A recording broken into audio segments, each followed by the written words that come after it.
Olá, meu amigão, olá, minha amigona do laccursos.com.br. Eu sou o Rodrigo Belmonte e hoje a gente vai conversar, ou melhor, vai continuar conversando sobre a Lei 8.112, Direito Administrativo. A aula de hoje, a gente vai falar sobre provimentos praticados na Lei 8.112. Aquela situação de recondução, reversão, reintegração, cargo, enfim, tudo isso a gente conversa na aula de hoje. 8.112, vacância, bacana. Hoje é o filé mignon da 8.112. Na próxima aula vai vir a carne de pescoço, tá bom? Vamos lá? Olha só, provimento é o fato administrativo que traduz o preenchimento de um cargo público. Quem é que deu esse conceito tão bacana, né? Provimento é o fato administrativo que traduz o preenchimento de um cargo público. Olha lá, José dos Santos Carvalho Filho, professor Carvalhinho, conhecido por quem faz muito concurso público por aí, né? Carvalhinho deixou muito claro que o fato administrativo, que o provimento é um fato administrativo, porque o provimento envolve uma série de atos administrativos, como a posse, a nomeação, o exercício, a prova de concurso, a inscrição. Tudo isso culmina num fato administrativo que é chamado provimento. Já o professor Eli Lopes Meireles muda um pouco. O professor Eli Lopes Meireles fala que é um ato, ou melhor, falava, né, porque ele já faleceu. E quem atualiza a obra dele mantém o conceito. É o ato pelo qual se efetua o preenchimento do cargo público. Então, eu vou te chamar a atenção para duas situações interessantíssimas. A doutrina diverge sobre o provimento. Para uns, é um fato administrativo. Para outros, é um ato administrativo, né? Dar provimento é o ato pelo qual eu preencho um cargo público. Mas ambos chegam no mesmo ponto, ambos chegam na mesma, tem algo em comum, melhor dizendo. Ambos têm algo em comum. O que eles têm em comum? O fato de que vai se preencher o cargo público, exatamente esse cargo que você está de olho, que você está estudando. É assim mesmo. A gente estuda, se prepara, vem o concurso, passa. Aí você toma posse, ou melhor, aí você é nomeado, toma posse, entra em exercício e começa a ganhar, faz-me rir, né? Esse é o melhor de tudo. O que é isso tudo? Provimento. Você participou de um fato da administração que envolve diversos atos administrativos. Mas para o professor Eli Lopes Meireles, isso era apenas um ato administrativo, tá bom? Prover significa preencher aquilo que está vago. Isso aqui é um conceito do dicionário, digamos assim, né? O provimento pode ser originário ou derivado. Aqui, meu amigão, minha amigona lá, que por favor, o maior cuidado e carinho do mundo com essa classificação. Porque a gente sabe que existe o provimento originário e sabe que existe o provimento derivado. E ambos estão previstos na Lei 8.112, o Estatuto Jurídico do Servidor Público Civil da União. Belezinha? Sussa, tranquilos? Então vamos em frente que depois eu vou falar para vocês quais são os originários e quais são os derivados. Ou melhor, qual é o originário, porque tem um só, né? E o restante é tudo derivado. O provimento é praticado pela autoridade competente, para variar, para executar o provimento, para, enfim, chancelar, dizer que o provimento está ok, eu preciso de uma autoridade competente. De regra, é o chefe de uma instituição. Se a gente está falando do Tribunal de Justiça do Distrito Federal e Territórios, provavelmente vai ser o presidente do TJDFT. Pô, cabeça, mas o presidente do TJDFT vai ficar lá dando despachinho, assinando a nomeação de 1.000 servidores? Pois é, talvez não. Talvez esse presidente tenha delegado isso para o diretor-geral do TJDFT, e é ele o responsável pelas nomeações. Aí tem que verificar qual que é o regimento interno do TJ e como é que ele funciona. Por que eu estou te falando isso? Porque os órgãos podem ter essa diferença. A responsabilidade de fechar esse conjunto de atos do provimento pode ser do chefe máximo da instituição, como pode ser de uma autoridade de direção ou de chefia. Aí vai depender da legislação que regula cada órgão público. Belezinha? Sussa, tranquilos? Para frente, então. O fato provimento realiza a investidura do cargo público pelos atos da nomeação, posse e exercício. Olha que bacana. Quando a gente fala em provimento, vamos pegar a canetinha vermelha, né? Quando a gente fala em provimento, olha só, quando a gente fala em provimento, eu estou falando da investidura do cargo público pelos seguintes atos: nomeação, posse e exercício. É por isso que o professor Carvalhinho fala de fato administrativo, e não apenas de ato administrativo. Fato administrativo, porque ele é composto pela nomeação, pela posse e pelo exercício, que são 3 atos fundamentais no provimento de um cargo público. Sem eles, você não tem provimento de cargo público. É indispensável nomeação, posse e exercício. Ok? Beleza? Maravilha? Olha só. Segundo 8.112, são requisitos básicos para investidura. Presta atenção. Requisitos básicos. Por que eu estou falando requisitos básicos? Porque podem existir outros.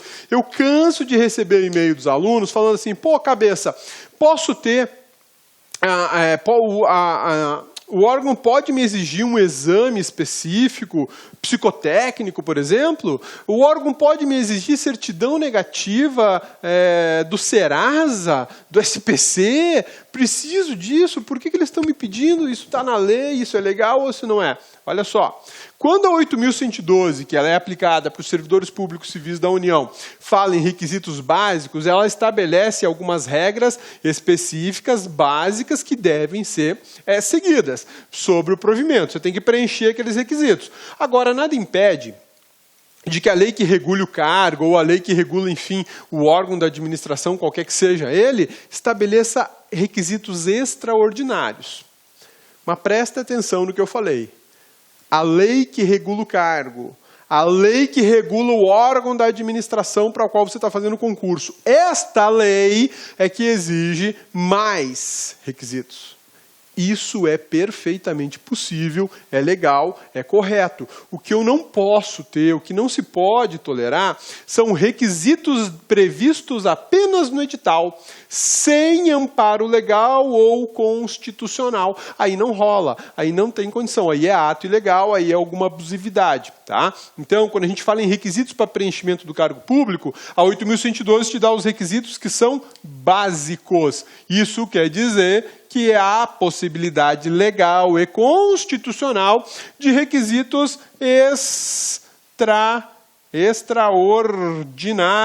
extraordinários, ou seja, previstos numa legislação qualquer extravagante, tá? Mas vamos analisar os da 8.112. Olha só, nacionalidade brasileira, fundamental, porque os cargos públicos da administração pública brasileira são destinados aos brasileiros no plural. E aí, meu amigão, você sabe por que eu estou falando brasileiros no plural? E aí, bonitona, lembrou por que eu falo brasileiros no plural? Cabeça, essa pergunta eu lembro, Cabeça, mas agora fugiu da memória. Você não está estudando constitucional, hein? O que é, bonitona? Ai, Cabeça, é o seguinte, brasileiros, do artigo 12 da Constituição da República, fala do brasileiro nato e do naturalizado. Gostosura, eu vi isso, hein? Bom demais, bom demais. Tá vendo que absurdo? Presta atenção, escuta o que ela falou. Brasileiros no plural, porque eu estou falando de brasileiro nato e do brasileiro naturalizado.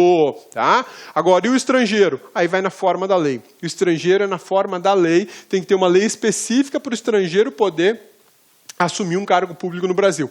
É possível, mas exige legislação específica, tá bom? Então, olha só, nacionalidade brasileira, gozo dos direitos políticos. Meu amigão, você não votou, você não quis votar, não justificou a razão de não ter participado da eleição e está lá uma certidãozinha positiva da Justiça Eleitoral. Abraço, filho. Você vai perder seu cargo público, a não ser que você vá lá pagar aquela multa absurdamente cara que a Justiça Eleitoral impõe a todo cidadão, né? Coisa de R$4, se eu não me engano.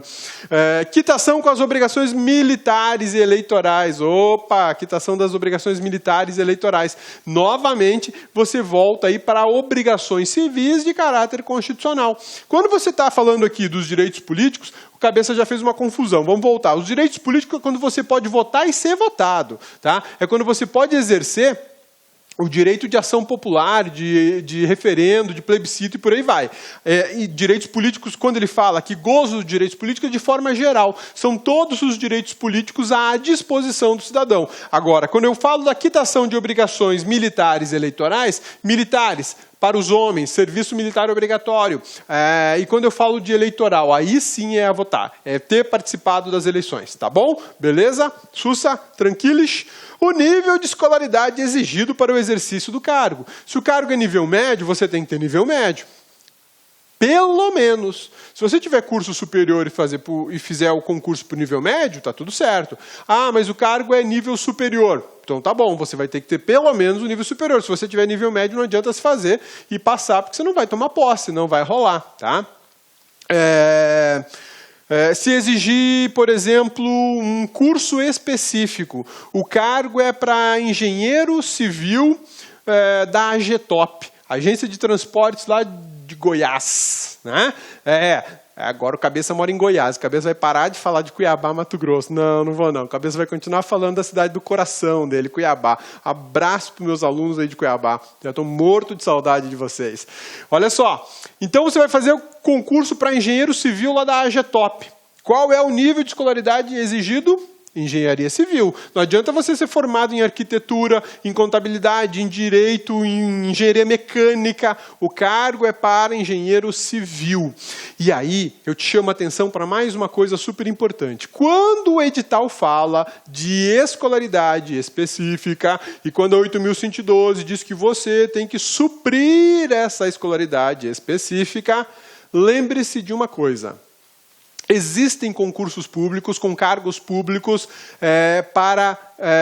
em nível superior que são gerais. Basta ter qualquer que seja o nível superior, de médico a filósofo, você é formado em filosofia, está liberado, você pode fazer. Agora, existem concursos que o cargo público exige uma formação específica. Contador, economista, engenheiro, dentista, bacharel em direito. Esses cargos, olha lá que eu vou falar, esses cargos que exigem uma escolaridade técnica específica, esses é que são chamados de cargos técnicos. Cargos técnicos. Cabeça, eu pensei que cargo técnico era só o cargo de nível médio dos tribunais. Não, meu amigão, quer ver? Cabeça vai fazer um desenho aqui para você, e aí a gente já vai dar uma ilustração, né? Cabeça adora desenhar. Vamos lá, então. Devia ter feito desenho e não direito, né, Cabeça? Pois é. Olha só. Uma revisão e uma breve diferença do que é cargo técnico e o que não é cargo técnico. Tá? Isso é super importante, tem muita gente boa por aí que não conhece essa diferença e isso cai em prova. Tá? Olha só, quando a gente fala em cargo público, eu tenho um cargo de escolaridade geral e um outro cargo de escolaridade específica. Ok? Tudo bem? Beleza? Sussa? Escolaridade geral. O Cabeça, a caneta está fazendo barulho. Eu sei, é que a caneta é nova, né? O Cabeça está no estúdio novo do LAC. Então está tudo novinho aqui, até a caneta é nova demais, por isso que ela está fazendo barulho, tá bom? Então, olha só, você está na escolaridade. Para o cargo público, ela pode ser geral e pode ser específica. Geral, olha só, ensino médio, superior, qualquer superior, tá? Ensino médio ou superior. Agora, específica não. Aí eu entro no ensino médio técnico, lembra do técnico em edificações, técnico em enfermagem, técnico em informática, enfim, ele tem um curso técnico de nível médio. Geralmente as escolas, os institutos de tecnologia federal, né, o ITF, o antigo Cefet, as antigas escolas técnicas, né, formavam o pessoal curso médio, não é o secundarista, secundarista era esse aqui, que hoje é chamado de nível médio, né, ensino médio. Isso aqui é para quem saía lá, técnico em telecomunicação, técnico em informática, técnico em eletrônica, enfim, esses técnicos todos de nível médio. Aí eu tenho uma escolaridade específica. Ou o superior específico. Esse aqui é o superior geral e esse é o superior específico. O que é cargo técnico aqui? Só esse que tem escolaridade específica, que exige algum conhecimento técnico, tá bom? Esse específico aqui também é técnico, tá? Beleza? Sussa, tranquilos? Por que eu te falo isso? Porque tem muita gente boa que acha que o cargo de técnico de tribunal de justiça, técnico do Tribunal Regional do Trabalho, técnico do, sei lá, do MPU, ou do MP estadual, ou do MPDFT, esses cargos de técnico, muita gente acha que é aquele técnico da Constituição que admite acumulação com cargo de professor. Não é, não é. Olha só, o cabeça é técnico administrativo do Ministério Público da União, beleza? Técnico administrativo do Ministério Público da União. Escolaridade exigida para o cargo do cabeça, nível médio, tá? Cabeça pode fazer concurso para ser professor da UNB, da UFG, da UFMT, da USP, ou seja lá que for a universidade? Não pode. Cabeça pode fazer concurso público para dar aula de professor numa escola estadual aí do seu estado? O cabeça pode fazer concurso público para ser professor lá em Anápolis, onde o cabeça está morando agora? Não pode. Por quê? Porque o cargo do cabeça é geral, é de conhecimento geral, não há uma escolaridade específica. Agora, se o cabeça fosse o técnico em informática do MPU, aí eu sou técnico e poderia ter um cargo de professor em qualquer esfera da federação. Belezinha? Sussa, tranquilos? Então vamos embora. Vamos voltar a falar dos outros requisitos para preenchimento dos cargos públicos segundo a Lei 8.112. Belezinha? Olha só, a gente falou do gozo dos direitos políticos, da nacionalidade brasileira, da quitação das obrigações militares e quitação das obrigações eleitorais, o nível de escolaridade exigido para o cargo específico, idade mínima de 18 anos e aptidão física e mental. Cuidado aqui com esse último, hein? Aptidão física e mental. Idade mínima de 18 anos. E a máxima? Qual que é a máxima?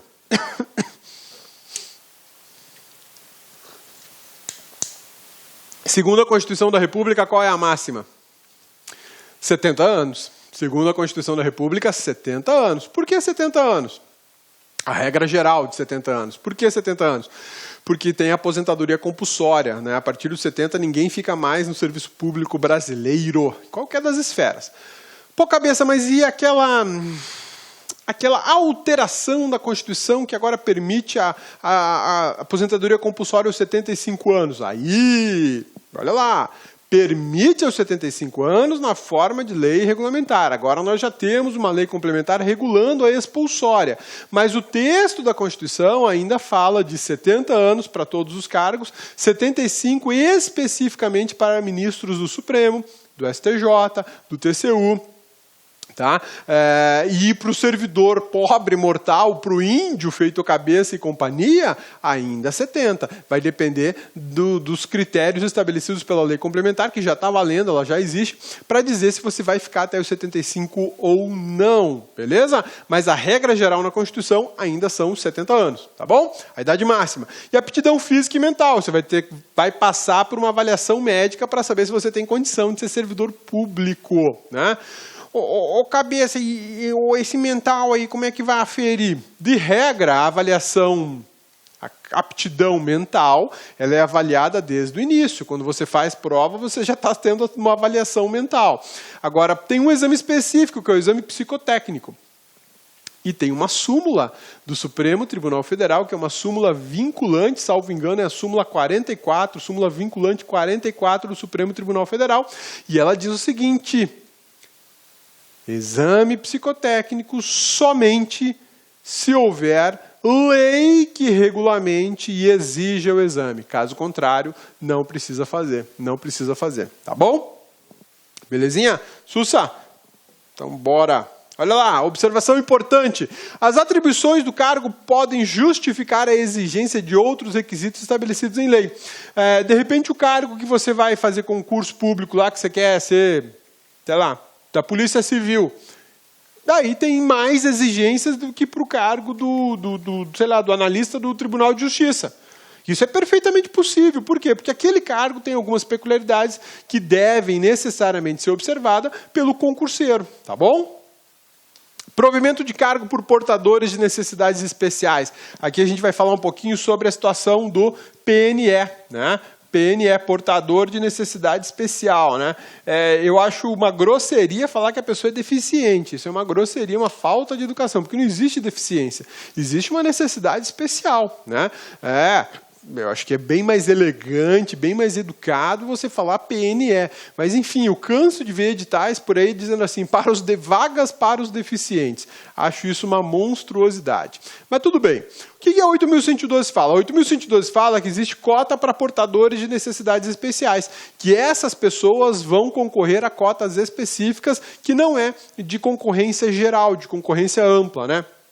Aqueles que, de alguma maneira, têm algum tipo de problema, uma deficiência, uma necessidade física, um problema de visão, um problema de audição, movimentação, locomoção, alguma necessidade que exija ou que imponha a essa pessoa maiores cuidados e uma maior dificuldade na capacitação para um concurso público, essa pessoa não vai disputar a vaga em pé de igualdade com quem não tem dificuldade alguma, né?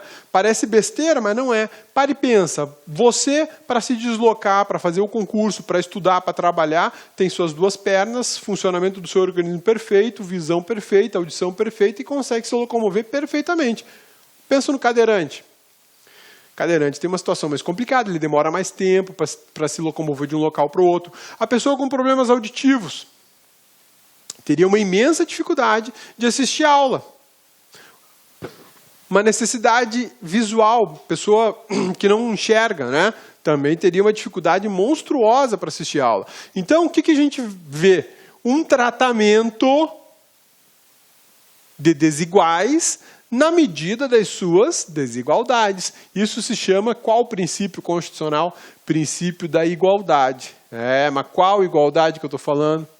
Ô, cabeça, só tem uma igualdade. Não, a igualdade ela se desdobra em duas outras classificações.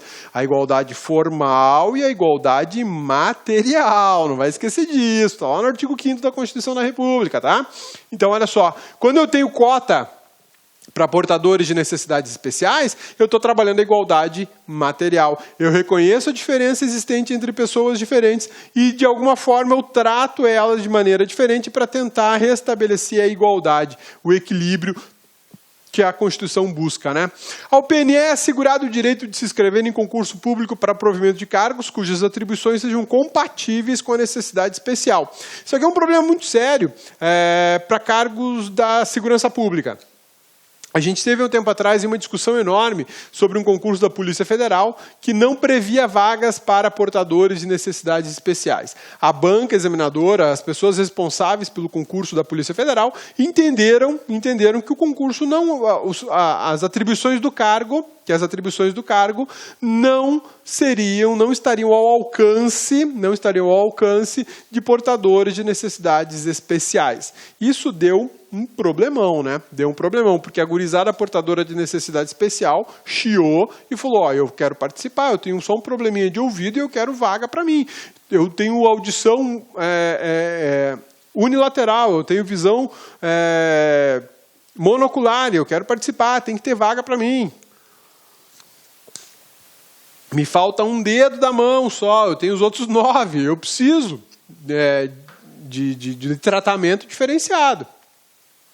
Aí tiveram que se submeter todo o edital, todo o concurso, uma reavaliação para saber se as atribuições de quem pratica, de quem exerce um cargo na Polícia Federal pode ter alguma necessidade especial ou não. Aí o edital saiu depois prevendo essa possibilidade, né? Olha só, a 8.112 diz o seguinte, que a cota para portadores de necessidades especiais vai até 20%. Até 20% das vagas oferecidas no... Olá, pessoal! Gostou da aula do professor? Grande professor! Quer continuar assistindo essa videoaula? Aliás, quer fazer o curso completo da Fiocruz 2016?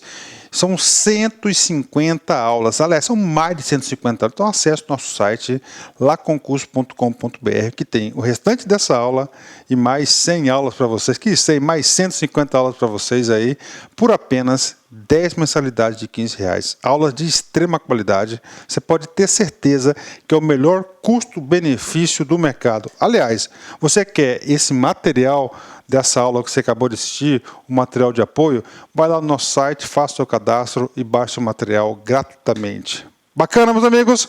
Forte abraço e espero você. Tchau, tchau.